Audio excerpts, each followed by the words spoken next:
Hello and welcome to the Undermind, a podcast about brute war AI development.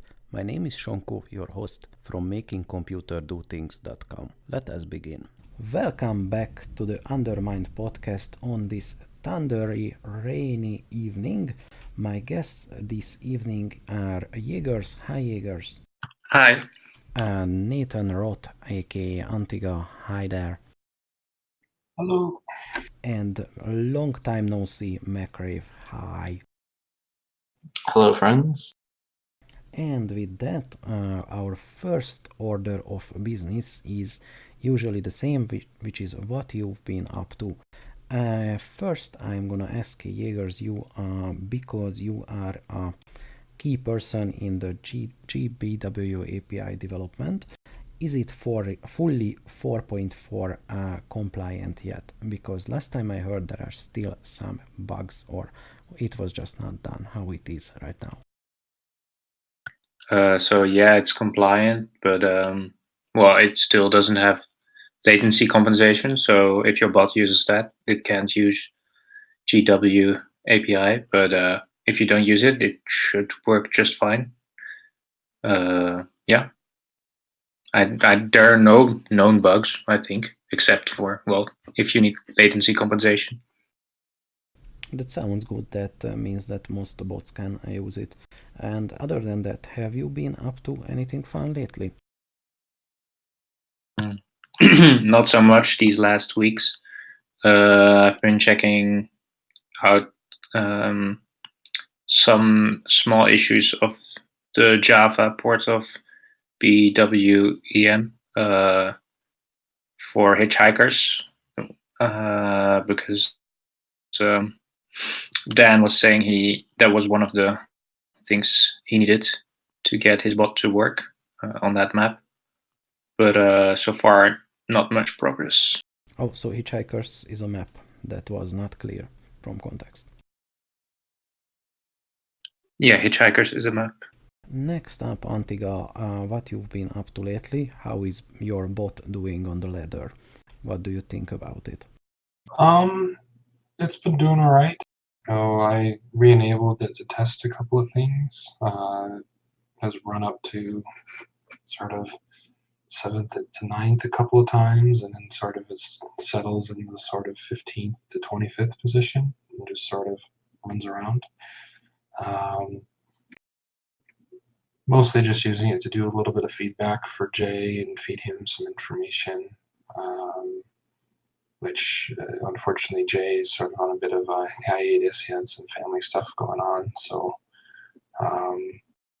we'll see where that all goes with SteamHammer. Yeah, we are talking about Jay Scott, the author of SteamHammer, which is daddy of a lot of bots on the ladder. I'm just saying this so the less technically or less historically versed SSE AIT audience can relate and know the context here. Okay, that being said, it is a SteamHammer based bot, which is a very good base, but I read that it badly needs some kind of updates, and Jay is working on that. Yeah, I think the SteamHammer bot families will be in a lot better place once they get upgraded to 4.4 as a base. I think we'll see some pretty significant revisions. Microwave's author started the process and had to walk away from it due to some underlying issues that I think him and Jay need to solve together, and hopefully those changes and fixes will trickle down to the rest of the University of Alberta SteamHammer-based bots in the long term. Yeah, alright. Next up is MacRave, and the obvious question is the AITT tournament, which stands for AI Tiny Tournament, or what is the correct abbreviation here? It's AI TinyCraft Tournament. I don't know why I call it that. It just seemed pretty. Yeah, that went pretty well. I finally got around to casting it. It's mostly just because I was really lazy and just didn't feel like getting 4.4 environment installed and making time to actually cast it and run the games is, 4 or 5 hours of work. And that actually happened last week. I was watching it, and of course we memed long and memed hard, and recommended all the stupid music we could. It was a fun affair. It's all about just like dicking about, really. You gotta have as much fun as you can. I mean, it's about bots that are really doing the silliest things, and just try to enjoy the fun that they have. And that is important. And yeah, I hope next year or next occasion there will be more participants. Yeah, I think the constraints were a little crazy, that people just really didn't want to do islands, and maybe that scared people off, people being busy. You mentioned before the cast that you have some kind of project with Antigua. Can you talk about that a little bit? Yeah, it's mostly just with my bot. Antigua and I have been working on it. Been on a Path of Exile break for 2 weeks, but before that, he and I were basically watching replays, creating a list of issues, and closing them out slowly. And it's resulted in some pretty good progress. McRave the other day, I think, was up to like 6th or 7th. It beat its ELO record. It's still at 10th right now, which isn't too bad. Still quite a lot of obvious bugs that he and I are working through, but some of the other features I can't really talk about, but I will tell Dan, yes, recalls are happening. No, I'm not going to tell you when. That would be the point of it, no? I'm just baiting him a little bit. He saw that I researched recall, and he thinks that that's happening, so I'm going to let him think what he wants. He's been doing good work. I was just looking at, we've got a bug charting sheet, and out of 89 bugs that were originally listed, only 18 are still open. So that's a lot of work that's been done in the last month. Yeah, it comes down to after bugs, it's build optimization. That stuff, I usually turn my nose up to that, because I just don't care. That's not the fun for me. The fun for me is making my units do cool things. That's not necessarily how you win games, though. Mm-hmm. Yeah, Antigua's the one that pushes me and says, you should not be doing this, it should be doing this. I'm like, fine. begrudgingly go over to my build order, change some numbers, go, here you go. Oh my god, Dad, not again. That's literally what it's like. He's like, go to your room and don't come out till your homework's done. I'm like, but Dad, I don't want to study PVZ anymore. He's like, go to your room. I feel that is an actual scenario that is happening somewhere in Korea. I wouldn't doubt it, honestly. It's fun, it's these larger development projects for tournament prep. You got to have some level of organization and stuff to, there's just too much going on, and you got to have checklists and all that preparatory stuff that really sort of helps keep people organized, and then you just keep working on it. They're an endless slog, and you have to kind of prioritize what you've got time for and energy for, and it's hard, because often the stuff that is really fun is not the stuff that's fun to fix. It's really fun to add like skills and cool things and strategies to bots. It's really sucks fixing bugs, sometimes, and that's hard. But you have a perverse pleasure in finding out the bugs and pointing out flaws in other people's code. I mean, not just you specifically, that's a general thing. Yeah, authors, that I work with, like Grave and other people, it can be kind of hard, because sometimes authors, they think it's good, and then, I can look and watch the games and find, a dozen flaws. They get kind of depressed, because it's this long list of stuff that needs fixed, and It just sort of never ends. But when you start closing lots and lots of bugs out, the cumulative effect is pretty large. I was talking with Dan a few weeks ago, and we were talking about SSCAIT last year, and even a really serious bug for Purple Wave was like a 1% win rate difference. And so you'd fix the super serious affecting bug that affected multiple different parts of the bot and all sorts of stuff that was broken because of it, and would get 1% extra win rate out of it. And most bugs were worth point something percent of win rate, and you had to close a dozen minor ones to get 1/10%. It's a really hard slog.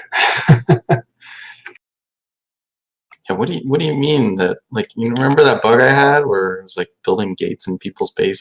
What do you mean that that's a bug? That's a feature. That's a feature. Oh, it was fantastic. There was a game where I was playing Mad Mix and he put gates in my main and I put gates in his main. It was absolutely so potato and I lost it, but whatever.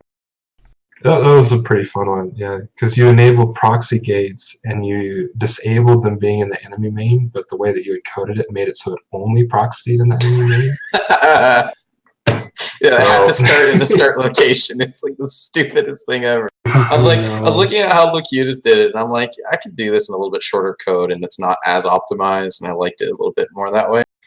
And yeah, it ended up being that I just reversed the logic of one line by accident. And what's fun about that is it won some games that it probably wouldn't, even though the whole thing was terrible. It won some games that probably wouldn't, because horror gates of themselves are really annoying, and some bots handle them really poorly. So the bot was picking out that strategy and running it, even though it was a mess. Yeah, and then sometimes it was it would see the enemy is doing 2-gate and send all the zealots home. So it'd be producing stuff and sending them home from the enemy base as the zealots were. That's just so stupid. Congratulations, you bamboozled yourself. Oh yeah, that's most of the bug. Another one that's still ongoing that's a painter is would try and proxy gate. Well, now that it's not trying to do it in the enemy base, it doesn't do this, but it was trying to proxy gate and trying to build the gates on the enemy creep and getting stuck. things that you encounter, Yeah, I lost my own Zerg because of that. So stupid. We could go on for hours about how many of the stupid bugs I've actually found. Actually, I'm gonna look to see what the worst one is, and we'll talk about it. Yeah, there's some pretty epic ones in the list. You could just open up the closed ones in the tracker, and I think it's the best, and you know that you're in the right hobby when you enjoy your bot getting absolutely wasted by some stupid mistake. Yeah, some of them were just small things that took a little bit of time to fix, but some of them were just, pound your head on the desk, and then when you solve it, you're like, are you kidding me? Yeah, when your highly advanced if statements betray you. Oh, I know. Remember Antigua? Remember the one where I was using units that were being trained in my combat sim, but it treated them as being instantly on their target. So if I had a lot of production, it immediately assumed I just had if I started 5 goons, it was like, oh my god, we have 6 goons and they have 2. It's like, it's time to fight. Yeah, that's another thing. Do not include units that are building in your combat sim, and it's really easy to do this. He's not the first author to make this mistake. Wait, really? You're not the first one. Oh my god. Several people have made this mistake. And it's a pretty easy one to have happen. That's, oh man. But well, if they're gonna pop, then maybe it can turn the fight, so maybe you should count and engage in bait. So I mean, it's situational, right? Situationally, it could be good, but the way I was handling it was oh, this unit's training. Oh, its destination is on top of the building it's training out of. Therefore, it's instantly on its destination and ready to fight and gets full value in the combat. So it caused every unit on the map to assume that it had instant reinforcements, like they were being paradropped in. It's pretty The silly. I think the observer one is still pretty hilarious that you fixed just in the last few days, where you had observers counted as ground units or something, and when they spawned between three structures, they couldn't fly anywhere because it didn't think it could move them. Yeah, that one affected like Corsairs and everything too. So they'd be flying around, and then they would get stuck on a cliff, and they wouldn't have anywhere to go because they assumed that where they're standing is unwalkable. Oh yeah. I mean, Yeah. this is not without real life predecessor example, because when socialist countries had these 5-year plans, they included like half done stuff in the production quotas as well. Just something that fits the minimum requirements of being a car is a car, and we met our production quotas this 5-year plan. Maybe it's just like making these 5-year plans for your Starcraft bots, because that worked out so well. That's like saying my bot is an artificial intelligence. I mean, I guess, but not really. It's not very smart. Though I think my bot is infamous for just the most ridiculous bugs ever, and we're gonna leave it at that. Some of them are just so legendary. Well, You need to talk about your new pathing system while we're on this topic, because some of this is, you might have some of the best ground pathing systems now of anyone. So might be worth talking about a little bit. I don't know if you want to spill the cheese on how you do that or not. I don't know if that's secret. It's pretty fair. So one thing I've done in the past like 2 months, I started really abusing a lot of JPS pathfinding to just move units to certain destinations to do things. Like if I wanted to move some goons to a certain expansion, I didn't want to rely on Brood War pathfinding because there's tons of bugs in that, and workers getting stuck on maps like Benzene and Heartbreak Ridge. Just too many bugs to rely on it. So now I've been using jump point search to create a path somewhere, and every unit creates a path to its destination. So the way my code works is every frame a unit will figure out its goal. It finds a goal somewhere globally on the map that it's being assigned to do. Usually it's finding the closest units and assigning them to this goal.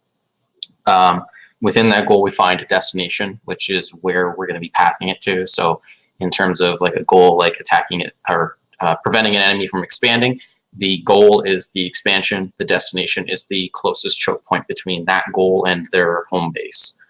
I send my goons, for example, or some zealots or Dark Templar. I can choose whatever units I want, grab the closest ones, have them path towards a destination, and then depending on what command that they want to do, they will either move towards that or they'll maybe attack something close to them.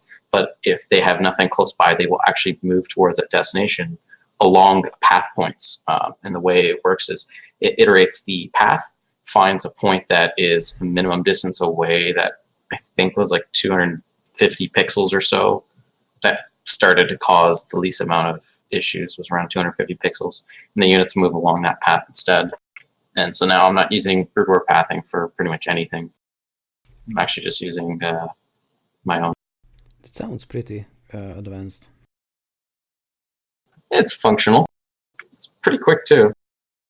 And during this testing period, did you have any kind of testing methodology, or just play a lot of games and try to analyze them?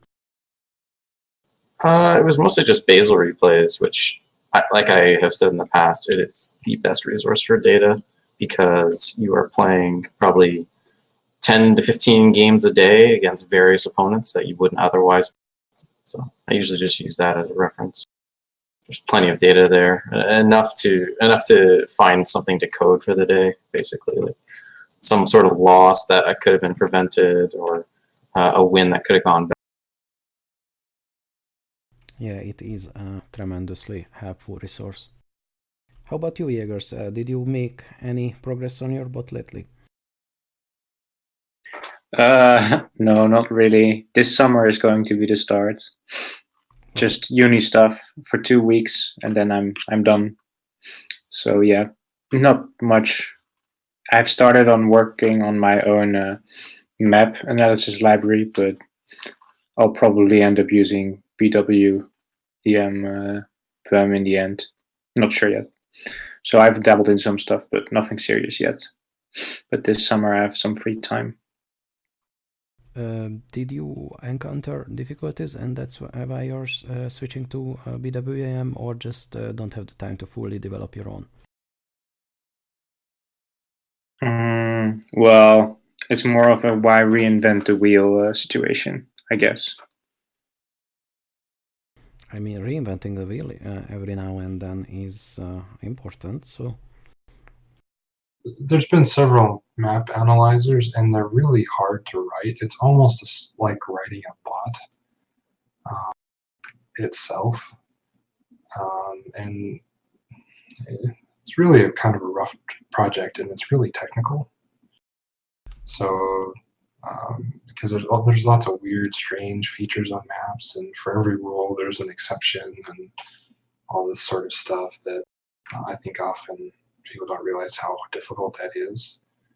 And so it's one of those things that is a good candidate for libraries and shared effort, I think. And we have some libraries that are available. They're not perfect, but Yeah, I feel like using BWM is like driving a car with a somewhat flat tire. You're always correcting for it. You always have to do some sort of hacky solution for something that BWM doesn't do properly. A good example is choke points in BWM. If you ask for each of the endpoints and draw a line, it doesn't really fit what the actual choke points geometry looks like.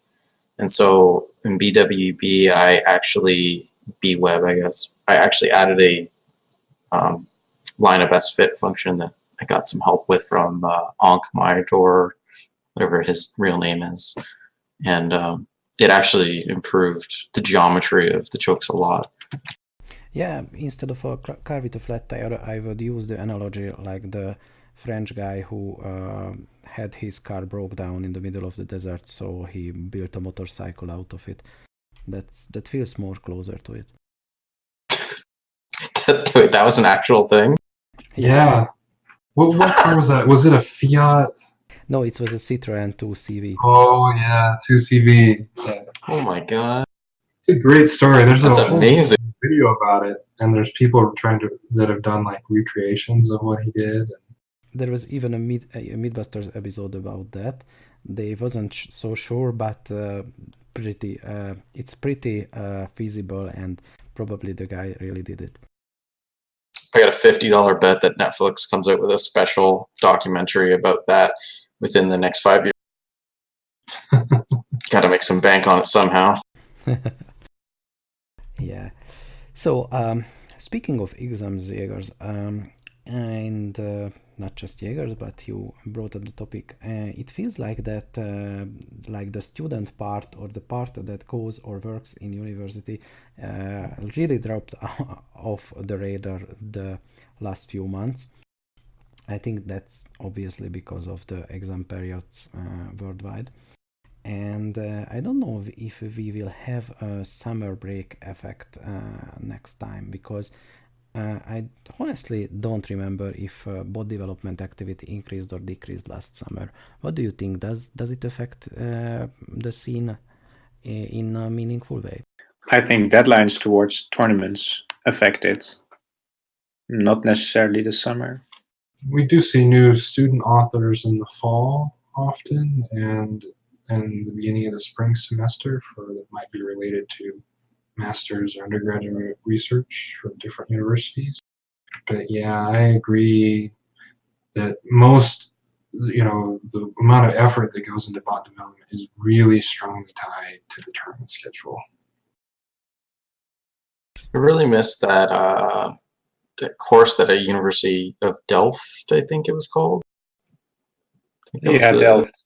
Yeah, I really liked how they were running a course on that, because I personally feel like that's an easy way to get some people that like games into coding and potentially into AI. But it's why I'm here. Yeah, because you were a part of that, right? You were a part of that original. Yeah, exactly. And how many of those people are left? that actually still code their bots. I mean, not many, right? No. Not And really. but are those people doing AI or software, or are they like they're still like at least I hope that it at least maybe sparked some people to stay with their career choice, and it would have been nice if that university kept it going, because you never know that people coming into school, they don't know what they want in high school. So Yep, I agree. Yeah, I think that's just expected, because most of the people who do their bachelor's or master's thesis on a topic will not continue with that topic afterwards. But even if a few authors stay, that's a win.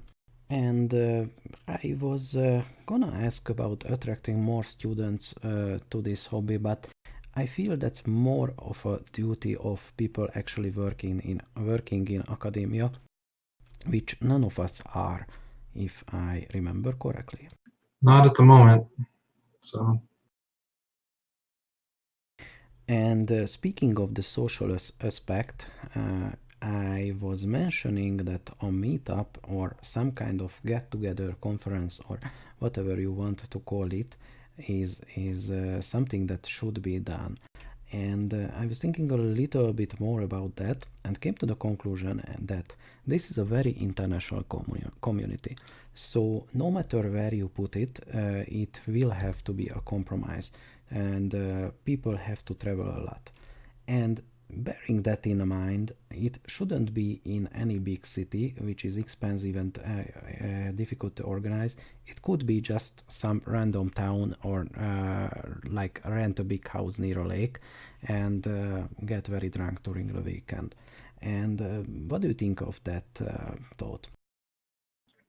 I'd like to have a meetup at some point for the AI developers.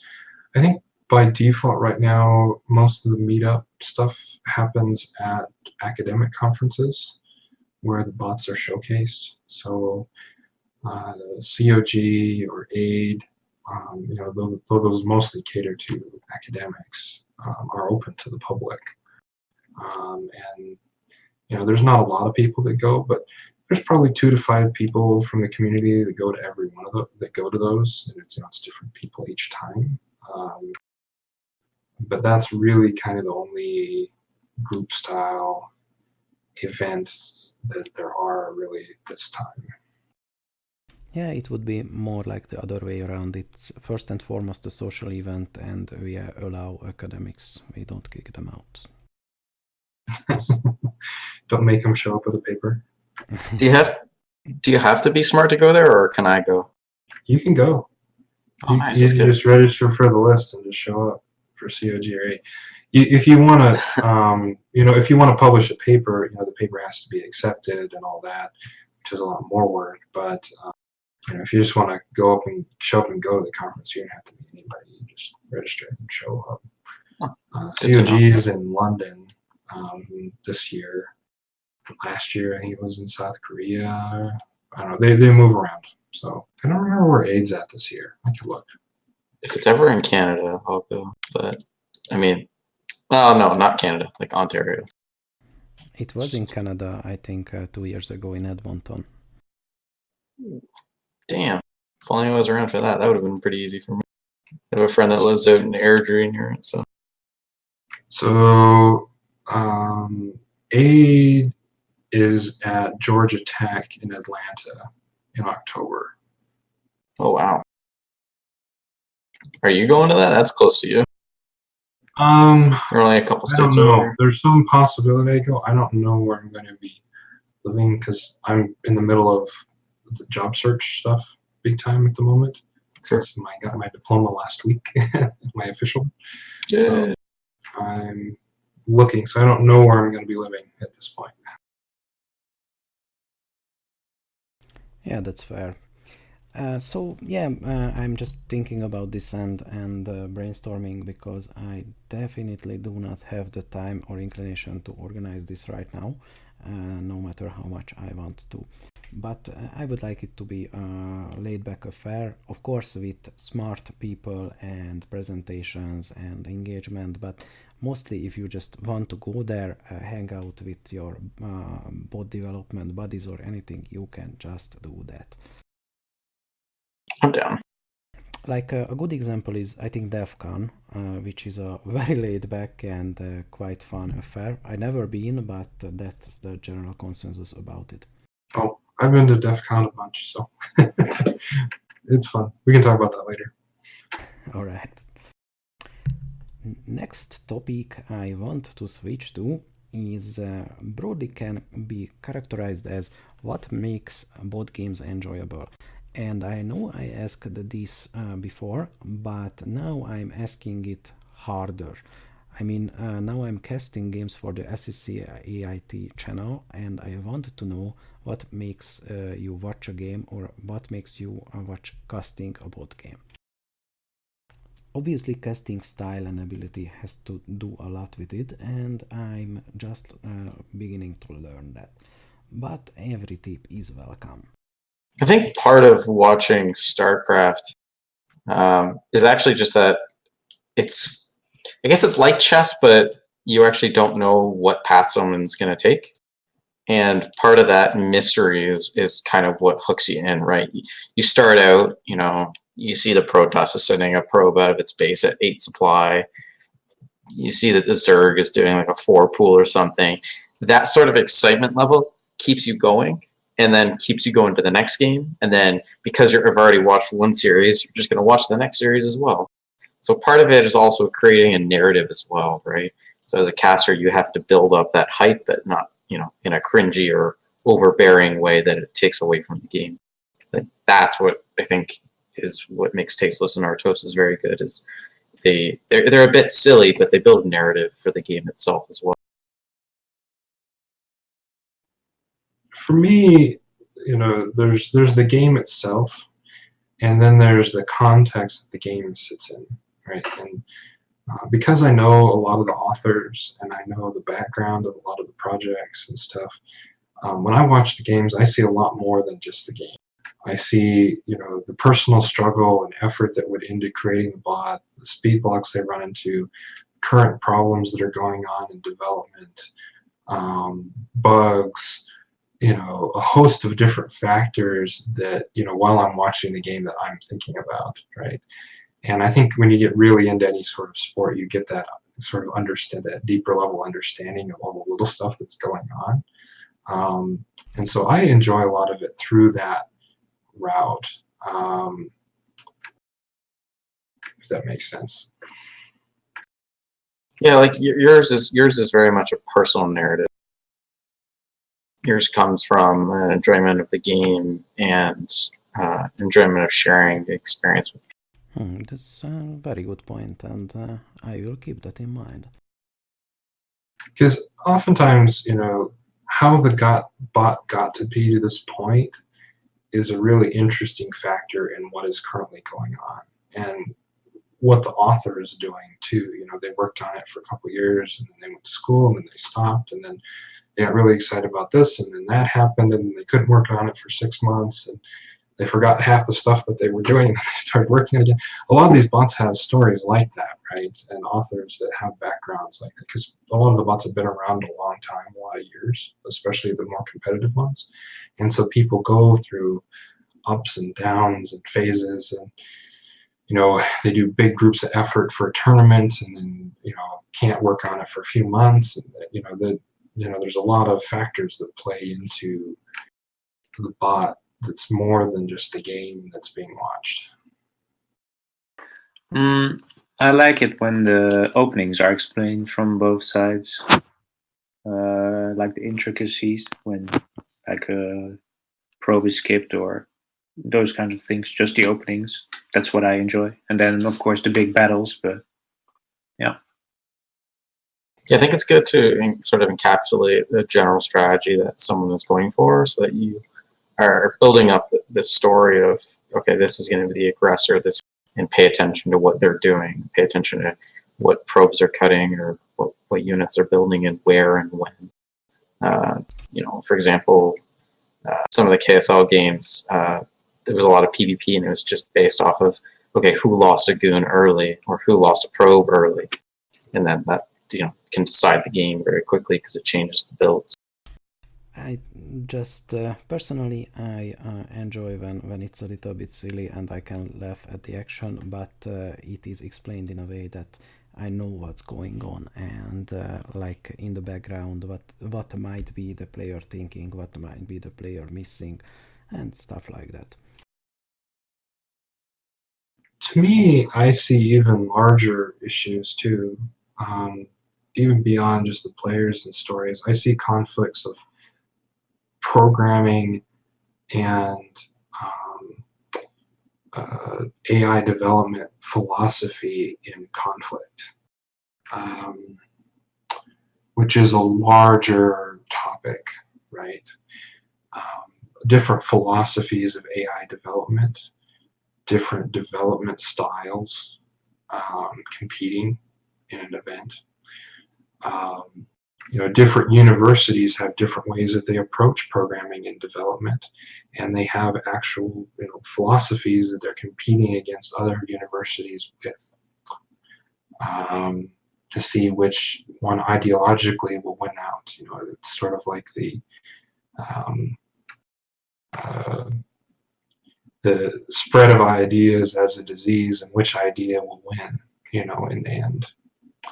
And within AI, there's often not a lot of consensus on which idea is best, right? We have a lot of ideas on how to do things, but a good portion of them have never been tried. Some of them have been tried in an academic sense, and some of them had little experiments done, but when you take them to compete, you put them under a level of pressure that is uncomfortable, both for the organization that is putting forth those ideas to be tested and for the people involved in that project. Because what if your philosophy of developing an AI and what an AI should be is wrong? Or what if you lose to someone else's philosophy, right? That's a dangerous thing for organizations and universities to put themselves out there. Especially for academics who are often tied to a type or a line of philosophy of development or other factors that influence their development path. And I've spent a fair bit of time thinking about that and the effects of it within this environment. Yeah, academia is a different beast and might not be best suited for long-term and consistent bot development, but rather testing of ideas and sub-fields. Yeah, and it's interesting because most of the academic projects are not actually designed to be competitive. They're designed to test an idea. But the problem gets to be is if they're purely designed to test an idea and competitiveness is secondary, how well did they actually test that idea? Because most of the projects, with the demands of academia and how academic projects are designed in such a way that once the idea is implemented, that they will all claim success. Is sort of my experience. Yeah. And are they really judged then? And I don't know. Some of this gets into critique of academic ideas in general, but there's some thoughts there that are worth musing about. Yeah, like you can't just go in and make these amazing machine learning bots like Facebook without a foundation of strong builds and micro and some hard-coded rules. Essentially, you can't just test that machine learning because you don't have something that can give you good feedback whether it was successful or not. Mm-hmm. And I see a lot of academic projects that are run that way, where they completely ignore build orders and strategy, and they implement an idea. And without any of the foundational structures, and if the idea works at all, it becomes a series of papers and it's claimed to be successful, but it didn't really compete with other ideas. It just existed alongside them. And I find that sort of troubling, because what did you learn? What did they learn from that? Well, the idea is functional. Does that mean that it is the best among competing ideas? No. And also, So- implementation is always the harder part, or almost always. Like, ideas are not academic ideas, but ideas in general are dime a dozen. Everyone has $1 million idea.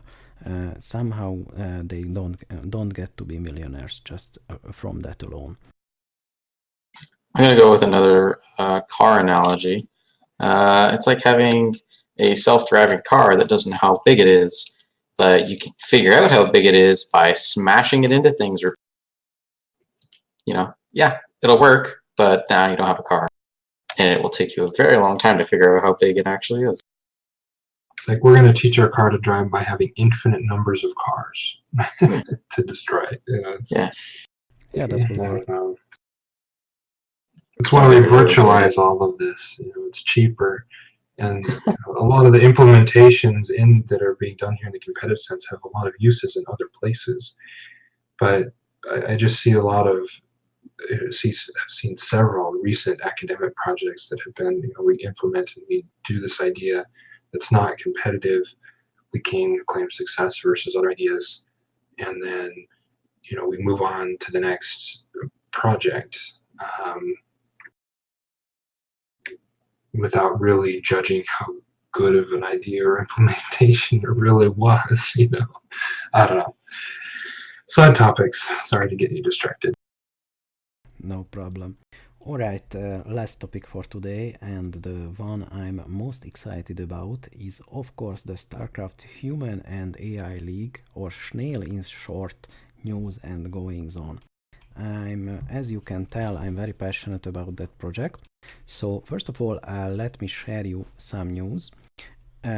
We are almost ready for alpha testing. That means the select few people will test it. It is kind of running, and we do not have all the features yet that we want to add, but the proof of concept is definitely well proved, and it just needs more work. But the main figuring outing part is done. The difficulties we are having is just not having enough development time, and that will go away eventually, but the hard part is figured out. That being said, there were a few questions asked, and I'd like to answer them here. First of all, this will be a Windows-based client. I can understand if you want to run it on other systems, but it is not a priority, as StarCraft itself is a Windows-based game, and if we want to support Linux, and then we have to go with OpenBW, which is a whole order of magnitude bigger work than this. That being said, it's not out of the question. Oh, 95, 99% of the StarCraft player base is on Windows anyway. So, especially since this is trying to reach end players, I wouldn't worry about it too much at this stage. Yeah, so go on to. Sorry, I think there was only maybe Cherry Pie was developed on Linux. I can't remember. I think because Dan was the one that ported it to Windows, but I'm not really familiar. Just talking about humans playing bots and the SCHNAIL. Oh, you mean the humans, not the actual bot author? Okay. Yeah, being dumb. End users are probably humans who are playing on Windows. I mean, they are definitely humans. That was not an attempt to call gamers subhuman, although but yeah, that's the intended audience. Yeah, sorry, I misheard that. I was really confused. I was like, does anyone really develop on Linux? Maybe one or two, but no. There's a couple, not many. Yeah. So yeah, the second question I'm answering is what kind of resources will be available. It's one very strong CPU. It resides in the Google Cloud, so CPU utilization will probably not be a problem. 1.5 gigabytes of memory. It's not like Starcraft is a memory intensive game by modern standards anyway, and basically unlimited storage you can write to. But of course, if you abuse any of those, you will get banned, and I will come to your house and scare your children. But that being said, GPU support is not present yet, but it will. I'm not saying it will be, but it is a plan of mine.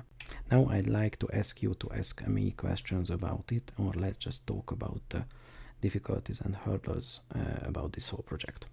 I don't have any questions yet. Anyways, Me neither.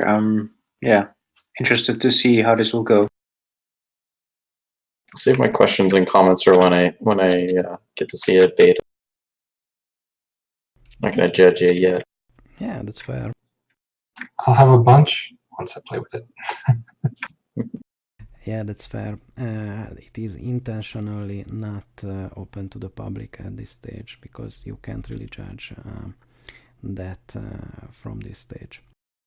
But feedback is appreciated, and of course, bot authors can always.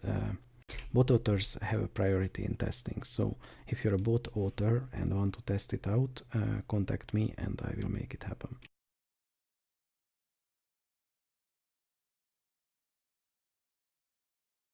Alright, I thought we will take a lot of time with this, so I didn't prepare any other topics.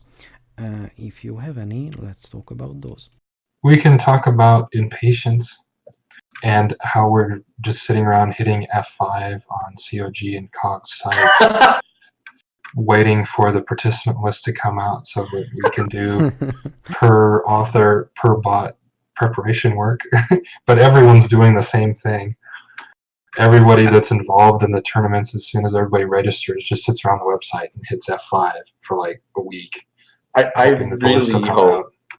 I really hope people were trying to prepare against my bot because it has changed so much the past 3 months. Like it's gotten weaker, stronger, completely different in one aspect, completely different. Like it's been changing so much that if they like try to train versus my bot or make like a build, it might be 100% win rate versus a version 2 weeks ago, and then it's going to be absolute garbage or something in like a month. I don't know. My bot is just, it's all over. I'm waiting for that registration list to see SIDA on it. I'm really hoping to see. Me too. I hope they're on the list. Coming after you, SIDA. And I just remembered a few other key points about the SCHNAIL. Sorry for circling back. And feel free to give your opinion on this. So the first thing is people ask that how public your profile will be, and I will say that as public as you want it to be. I don't want this to be a social media platform. No one has to know that you're playing this. This is something I don't really like, that nowadays you register to any kind of gaming service, you have a visible public profile, and it is unnecessary for the most of the cases. Yeah, I agree with that. It's good to notify people, but let them be the decision. Yeah, you have the right to be left alone. And your replays and game data will be available to you, but no data will be collected that is not relevant to the game itself. Like and those are your data as well, so we don't share it with anyone. We might use it for things, but we don't share it with third parties. And another thing is a near-term plan is adding hotkey support, because that is a big thing in Remastered, and many players will miss it. It is technically feasible to add it into the Starcraft client, but it is not the highest priority. but it is on the list and it will be done. Cool. All right, that's all I had for today. Thank you very much for being here. This was an interesting conversation, and I hope I will see each and every one of you again. Thank you and goodbye. Thank you. Peace, my dudes.